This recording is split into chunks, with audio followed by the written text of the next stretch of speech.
Hi, listeners. I'm your host, Sal Jamuzu. I'm the CEO and founder of FinPro, the decision-ready data platform. FinPro's financial projection technology uses company data sources to give actionable next steps for growth. My guest today is Nick Larson, the Chief Revenue Officer of Willow. Willow is a social media solution for professionals. Nick, welcome. Thank you, Serge, for having me. For sure. Tell us about Willow and your role and when you started the company. Sure, yeah. So Willow's 3 years old, actually 3 years old this month, and it's essentially empowers small business with social media. So if you think of LinkedIn and Twitter, Facebook, and Instagram, these are essentially our fishing lines to catch new customers, as long as you have good bait. So getting the right message to the right people at the right time can be effective. So I think like social credibility too, if you have a lot of followers and engagement. And so it can be a pretty powerful tool for small business. So using artificial intelligence plus human intelligence, we've created this platform, Willow. So yeah, but thank you for asking. Yeah, for sure. Wow, fishing line. How do you help your customers pull in those baits? Yeah, it's the best content strategy is where you keep people laughing and keep people learning. So education is a great way to attract and build a solid foundation. Yeah, that's great. Excellent. Wow. And so, Nick, as CRO, you're tasked with generating revenue for the company.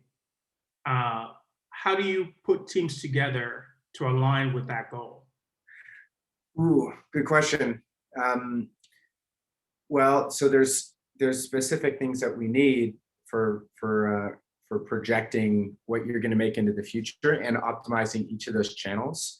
Having a data-driven approach is a really good idea. So revenue and marketing really kind of go hand in hand as well, right? So trying a lot of different things and then measuring if you're successful with those specific channels. I think that's a pretty good idea. But Serge, to your question specifically around the team, I think it's a good idea to think of it as like a funnel. Like, where are your top of line leads? Where are you getting them? Like, where does your ideal target market, where do they hang out?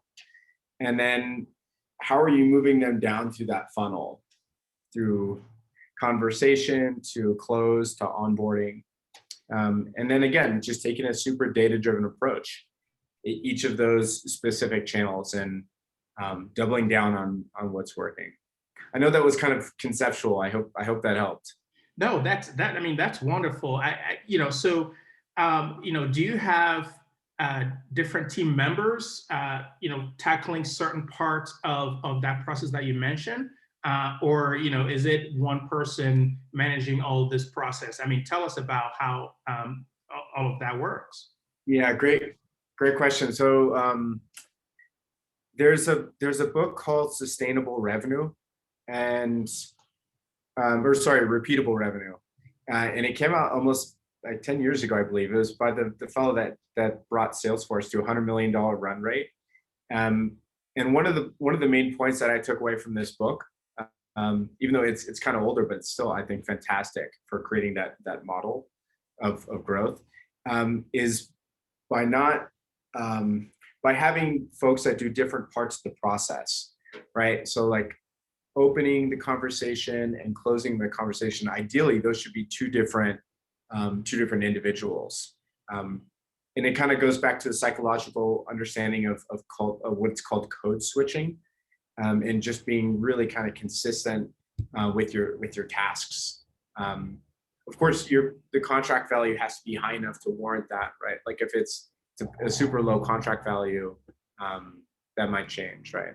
So, but at any rate, yeah, the team is important, and delineating the responsibilities is, I would say, pretty crucial too.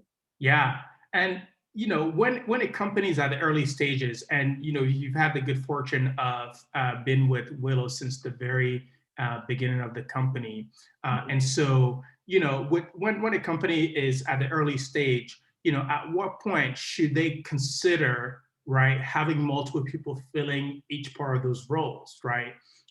Or yeah, I mean, what's your view on that? Yeah, so that's interesting. So when should people be filling those roles? Well, you want to make sure to not grow the team too quickly.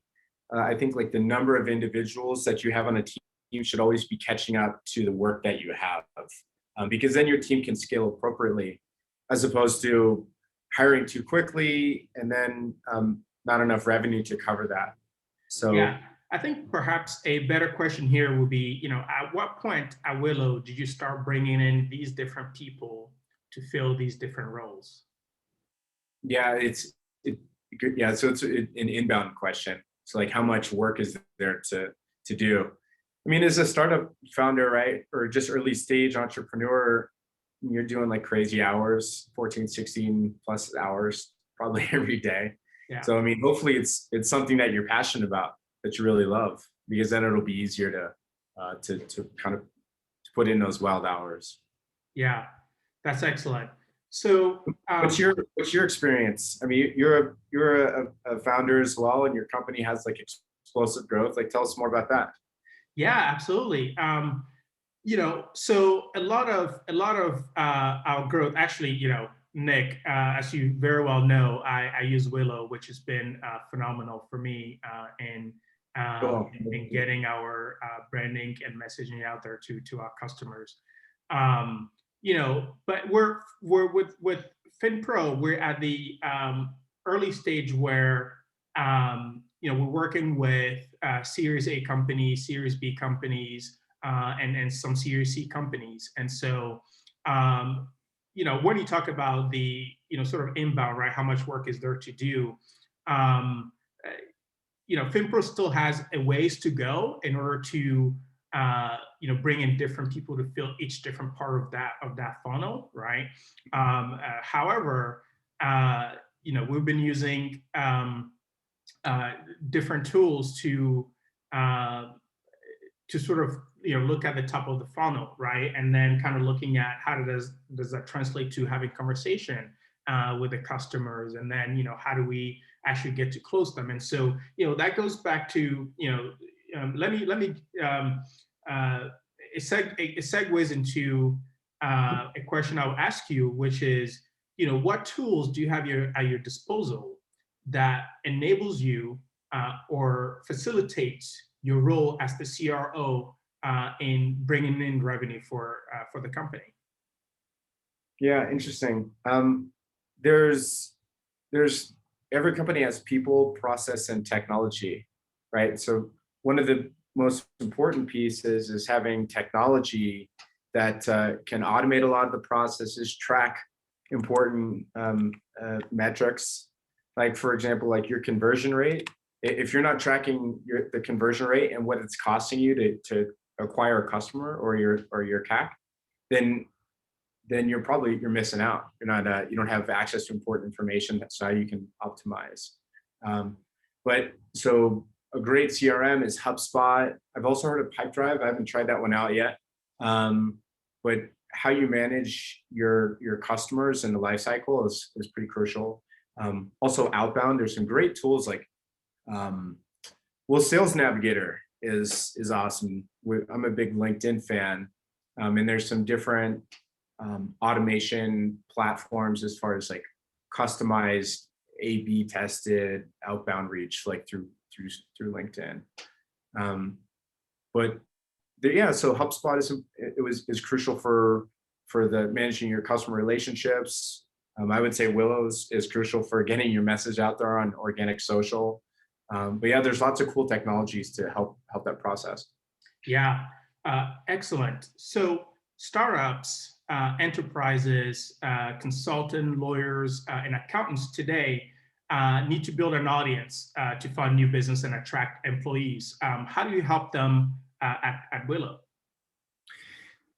So if you think, okay, so when you meet somebody like at a bar or at a library or whatever, the idea is to share something valuable or be funny, say something interesting when you meet somebody for the first time. Getting prospects on social, it functions the exact same way. You have to lead with value.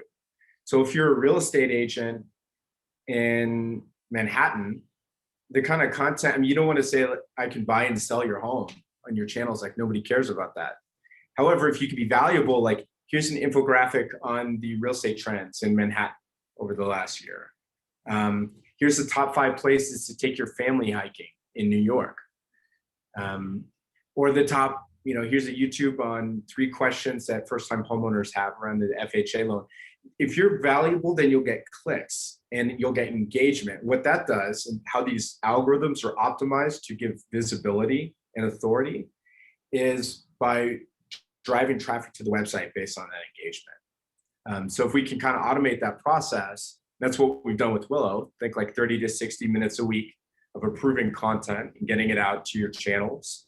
Then you can really be consistent and it doesn't have to take a lot of time, right? So solopreneurs are busy. I'm sure you're busy, right? Yeah, absolutely. And Nick, you've been in the founder shoe at multiple occasions, with one having been Evelo. Tell us about that experience. What compelled you to start that business? If you've seen the show Silicon Valley, one of the characters started a company called Aviato, and he's like still very. It was like an old company he started, but he's still very connected to it. Yeah. Because there is a connection, right? Where we spend blood, sweat, and tears on these things. Evelo was a super fun project, connecting people to local art and home furnishings. So like everything local. So if you wanted that, maybe like a black leather couch that's 4 feet long within a mile of your home within this price range, everything that fit that criteria would aggregate. So kind of like an online offline platform. It's like a hybrid. In fact, that's kind of how Willow functions too, like a hybrid between software and humans. I think that's the intersection where that's where innovation happens, right? When you can take two concepts and bring them together in a novel way. Yeah. So yeah, Evelo was an amazing part of my life, and we learned a lot, raised some money, generated some revenue. Company ended up ultimately failing, but it hurts at the time. That's part of the entrepreneurial journey. That's right. So yeah, I want to dive back in a bit more in your role at Willow. As CRO, how do you think about goals for the business? Do you and help our listeners sort of understand your thinking process when you have this task of growing the business, right? How do you set goals? What are those goals? Well, first things first, Serge, you should be consulting people that are smarter than us. Like get your mentors and have them help you put these goals together. Like one of my core beliefs is that nobody is a self-made person. Like any success that we have comes from the people around us and those relationships. And relationships are, you want to always be giving as well. So back to your question about goals, revenue growth is a big one, like your estimated yearly revenue, your customer lifetime value, and how to maximize these things, how to reduce churn. Churn is like when you lose a customer, it's like death to the whole subscription MRR game, right? In fact, my uncle had told me a couple of years ago at a wedding, there's this concept of KPIs, like success in business. We know when we're hitting our goals, but he shared with me an idea of success, of metrics of unsuccess, right? So if we are not able to generate revenue by this time, then we'll correct the ship, or we're going to stop the strategy, which was kind of like an interesting way of keeping the company headed in the right direction, is using data, right? So yeah, lots of good stuff. Yeah. What factors contribute to the revenue goals that you set? Many companies, you know, uh, maybe entrepreneurs, many executives, can just essentially put the fingers up in the air, and come up with a number. Hmm. What factors go into deciding the revenue goals that you set? For example, if you decide, okay, our goal for this quarter is, Yeah. 500K in revenue, or Sure. maybe for the end of the year we want to aim for $1 million in revenue. Do you work that way, or and You, you can actually reverse engineer it based on what you've raised or your goals around that. So like if you raise a round, it'll last typically like a year and a half runway, and the expected value of the company, which is contingent on the revenue that you're generating, will be kind of worked into that. Um, does that make sense? Yeah, yeah, yeah. Yeah, so that's one way of looking at it. And also just like sustainability, like you got to keep the lights on, you got to keep paying people, which means that um, if you're hiring or whatever overhead, like that's all got to be covered. Um, And that's an important piece that you just mentioned there, right? Having the capital to actually have runway, right, in order to start doing, having these goals and plans in mind. mhm. How do you go about, raising capital? Uh, so in other words, let's take one step back, right? How do you go about raising capital and having this Sure. sort of forecast of runway before even having revenue goals, right? How do you convince investors? What has been your experience with that?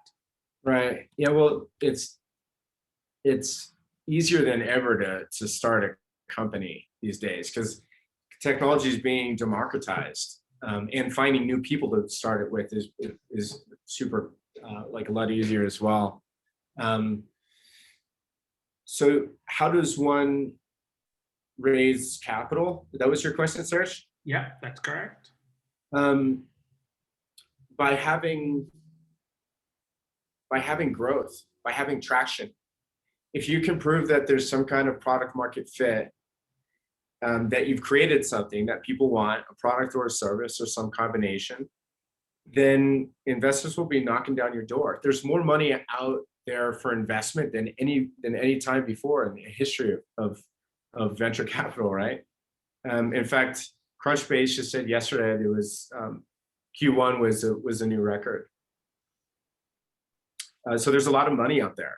Yeah. But it's a factor of finding the right people um, that will help you get to your goals. Yeah, absolutely.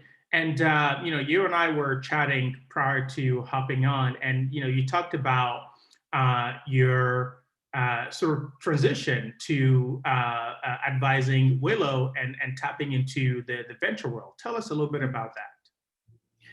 Yeah, well, just by virtue of being, I grew up in the Silicon Valley. I'm super fortunate and know a lot of brilliant people. And I got to meet a gentleman by the name of Bill Eichen. And then Bill and I, with my friend Lomé, who's another super talented, wonderful entrepreneur from South Africa. She's brilliant as well. We created Driven Capital. So driven.capital. And the idea is because we have experience as operators. For example, I've scaled 2 companies in a row from 0 to at least $1 million ARR, or annual recurring revenue. The last one with One Piece was actually 3 million ARR. So we have this experience of scaling these companies, like what works, what doesn't, and the network to be able to help facilitate. So it's not just capital. And I know that's the approach of a lot of teams, is to be what they call smart money. That being said, having a track record of doing it makes a big difference. Bill's raised a fund before. He's also sold a company for $1 billion. His team developed the HDMI, the USB-C, and it had, as a 5-time entrepreneur. So I think it always comes back to the people, and And it's super exciting process. It's going to be $100 million early stage fund, checks from 500,000 to 5 million. Pretty diverse space, no crypto. So technology focused. So Yeah, well, you nail it on the nose with sort of my next question there, right? Which is, what stage you invest in, check size, and what kind of companies you're looking for. we're the first money in. We're the first money in. Yeah, very cool. And can people find Driven.capital now? Is it live? Are you making investment? Are you, are you launched? Yeah, good question. So the website's live. We're in the process of closing the fund. Probably that should take within the next few months, I would imagine. And yeah, ready to rock and roll. So if you're the next Pinterest or Dropbox, you're doing cool stuff with technology and you're looking for the right capital partner, Driven.capital should definitely be, you should check it out. Thank you for the opportunity to plug that, by the way. For sure. Well, listeners, you've heard a lot about how to grow your business in terms of social media, how to set goals as a business. And now Nick has shared an exciting opportunity he's working on, which is in the venture capital space and helping to invest in your businesses. And Nick, something I'd like to start asking all my guests is, what's a book that you're reading right now? And which resource, it could also be a book, has been the most influential for you? Ben Horowitz, who's Mark Andreessen's partner, and those guys are like the venture capital gurus, right? Ben put out a book called The Hard Thing About Hard Things, and that is pretty much brilliant. It shared a bunch of neat stories. One of which where Ben was 2000 or 2001, so like the recession had already hit, and his team, I believe it was Cloudflare, was about to lose their biggest customer. So what they ended up doing, and that losing that customer would have put him out of business.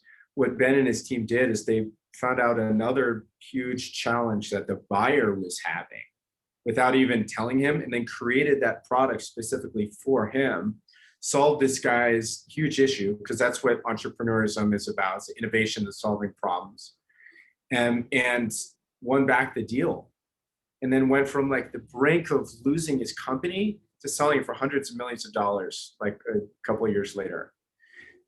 So The Hard Thing About Hard Things by Ben Horowitz. There's another book that's fantastic. It's called $1 Trillion Coach. It's about the coach behind Steve Jobs and Larry and Eric and Sergey from Google. Lots of amazing people. So it's a pretty neat insight into the Silicon Valley. It's a unique place. The Bay Area is a very unique place. Absolutely, I agree with you on that 100%. What are you reading? What are you reading right now, Serge? Yeah, Nick, I'm reading The 4-Hour Work Week.